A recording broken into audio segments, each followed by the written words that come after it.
അങ്ങനെ അനിൽ കബീർ മ്യൂസിയത്തിലുള്ള കാഴ്ചകളെല്ലാം കണ്ടതിന് ശേഷം നേരെ പോകുന്നത് അങ്കാരയിൽ തന്നെയുള്ള അങ്കാര കാസ്റ്റിൽ എന്ന് പറയുന്ന സ്ഥലത്തേക്കാണ്. അതിന് മുന്നേ ആയിട്ട് നമുക്ക് സിറ്റി കാഴ്ചകളൊക്കെ ചെറിയ രീതിയിൽ കാണാവുന്നതാണ്. തൊട്ടടുത്തുള്ള റോഡുകളും അതുപോലെ തന്നെ സിഗ്നൽ, അവിടുത്തെ ബിൽഡിങ്ങുകൾ അതൊക്കെ നമുക്കൊന്ന് കാണാവുന്നതാണ്. അവിടെ നിന്നൊരു ടാക്സി എടുത്ത് ടാക്സിയിലൂടെ നമ്മൾ നേരെ അങ്കാര കാസ്റ്റിലേക്ക് പോകുന്നുണ്ട്. അതിനകത്ത് ഒരു കാര്യം പ്രത്യേകിച്ച് പറയേണ്ടത്, ഈ ഇസ്താംബുൾ ഒഴികെ തുർക്കിയിലെ എല്ലാ സ്ഥലങ്ങളിലും ടാക്സി എടുക്കുകയാണെന്നുണ്ടെങ്കിലും വലിയ നഷ്ടമെന്ന് പറയാനില്ല. കാരണം ഗവൺമെൻറ് അംഗീകരിച്ചിട്ടുള്ള മീറ്ററുകൾ എല്ലാ ടാക്സിയിലും കാണാനായിട്ട് പറ്റി. അതിനകത്ത് മിനിമം ചാർജ് ഒരു 25 അല്ലെങ്കിൽ സ്ഥലത്തിനനുസരിച്ച് 40 ലിറ എന്നൊക്കെ പറഞ്ഞാണ് തുടങ്ങുന്നത്. ഓരോ കിലോമീറ്റർ അല്ലെങ്കിൽ ഓരോ 100 മീറ്റർ കൂടുന്നതിനനുസരിച്ച് മീറ്റർ ഓടുന്നതായിട്ടും ശ്രദ്ധയിൽപ്പെട്ടു. ആ പറയുന്ന എത്രയാണോ മീറ്റർ ചാർജ് വരുന്നത് അത് മാത്രമേ അവർ ഈടാക്കുന്നുള്ളൂ. അങ്ങനെ നമ്മൾ അങ്കാര കാസ്റ്റിൽ എത്തിയിട്ടുണ്ട്.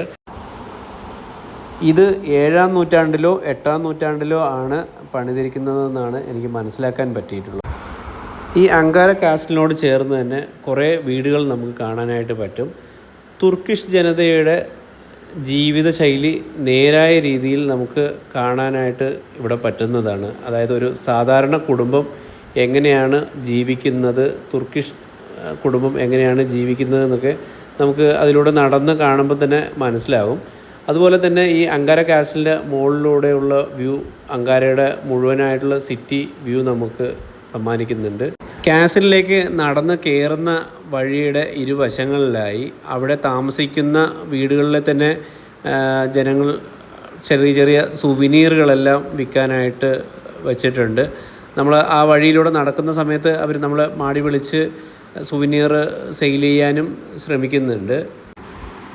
നേരത്തെ പറഞ്ഞതുപോലെ തന്നെ അങ്കാര ഒരു വലിയ ഒരു സിറ്റിയോ അല്ലെങ്കിൽ ഒരു ടൂറിസം അട്രാക്ഷൻ ആയിട്ടുള്ള സ്ഥലവുമല്ല. കുറച്ച് മോസ്കുകളും അതുപോലുള്ള സ്ഥലങ്ങളൊക്കെ കണ്ടു എങ്കിലും കൂടുതലും ഇവിടുത്തെ ഗവൺമെൻറ് പരമായിട്ടുള്ള പ്രവർത്തനങ്ങളാണ് ഇവിടെ നടക്കുന്നതാണ് എനിക്ക് മനസ്സിലായിട്ടുള്ളത്.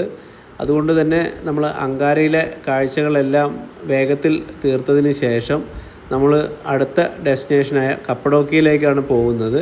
അതിനായി നമ്മൾ ബസ് തന്നെയാണ് ആശ്രയിക്കുന്നത്. അവിടുത്തെ വിശേഷങ്ങളുമായി അടുത്ത വീഡിയോയിൽ കാണാം.